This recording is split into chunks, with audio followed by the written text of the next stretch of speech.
Hello every one. School re opening ആയി, എല്ലാവരും purchasing ഒക്കെ കഴിഞ്ഞിട്ടുണ്ടാവും എന്ന് വിചാരിക്കണേ. കുറേ പേരൊക്കെ ആദ്യം തന്നെ എല്ലാം വാങ്ങിച്ചു വെച്ചിട്ടുണ്ടാവും. പക്ഷേ ഞാൻ ഈ ലാസ്റ്റ് മിനിറ്റ് പർച്ചേസിൻ്റെ ആളാണ്. അങ്ങനെ ഫസ്റ്റ് തന്നെ ഞങ്ങൾ ബാഗ്സ് നോക്കാനാണ് കയറിയത്. സ്റ്റാർലൈറ്റ് ബാഗ്സ് എന്ന് പറഞ്ഞിട്ടുള്ളൊരു ബാഗ് ഷോപ്പിലാണ് കയറി. ലാസ്റ്റ് ഇയർ നമ്മൾ അവിടെ തന്നെ പോയത്. അവിടെ പിന്നെ നമുക്ക് അഫോർഡബിൾ റേറ്റിൽ നല്ല ക്വാളിറ്റി ബാഗ്സ് കിട്ടും. ഇവരായതുകൊണ്ട് തന്നെ നമ്മൾ first on to go shops എന്ന് പറയുന്നത് പുത്തമ്പള്ളി ഏരിയയാണ്. പെരിഞ്ഞേരി അങ്ങാടിയിൽ അങ്ങോട്ട് ഇറങ്ങും. പിന്നെ അവിടെ നിന്ന് അങ്ങോട്ട് എല്ലാതും ഒരുമിച്ച് അങ്ങോട്ട് വാങ്ങി തിരിച്ചു പോരാറാണ് പതിവ്. അപ്പോൾ പിന്നെ നമ്മൾ കയറിയത് കേരള ഡോൾ ഹൗസ് എന്നുള്ളൊരു ഷോപ്പിലാണ്. അതൊരു വലിയ ഷോപ്പാട്ടോ. നമ്മൾ ഫസ്റ്റ് തന്നെ കുടമൊക്കെ നോക്കി.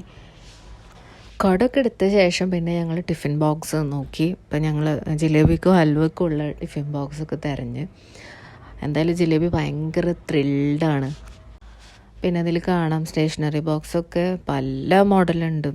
ഇവർക്ക് മക്കൾക്ക് കൺഫ്യൂഷൻ ആവും, ഇതിൽ ഏതെടുക്കുക. അവർക്ക് എല്ലാം കാണുമ്പോൾ എല്ലാം വേണം എന്നുള്ളൊരു മൈൻഡാണ് അവിടെ എത്തുമ്പോൾ. പിന്നെ നെയിം സ്ലിപ്സ്, അതുപോലെ തന്നെ ബ്രൗൺ പേപ്പേഴ്സ്, പിന്നെ സ്റ്റാപ്ലർ പിൻ, അങ്ങനെ ബേസിക് ആയിട്ടുള്ള എല്ലാ സാധനം. ഈവൻ അവിടെ ബാഗ്സും ഉണ്ട് കേട്ടോ. പക്ഷെ നമ്മൾ ഓൾറെഡി സ്റ്റാർലൈറ്റിൽ നിന്ന് വാങ്ങിയതുകൊണ്ട് ഇവിടുന്ന് ബാഗ്സ് എടുക്കാതിരുന്നത്. ഇവിടെ ഈ ഷോപ്പിൻ്റെ ഒരു പ്രത്യേകത എന്ന് വെച്ചാൽ ഇവിടെ വന്നു കഴിഞ്ഞ് കഴിഞ്ഞാൽ നമുക്ക് പിന്നെ വേറെ ഒരു ഷോപ്പിലും പോകേണ്ട ആവശ്യമില്ല.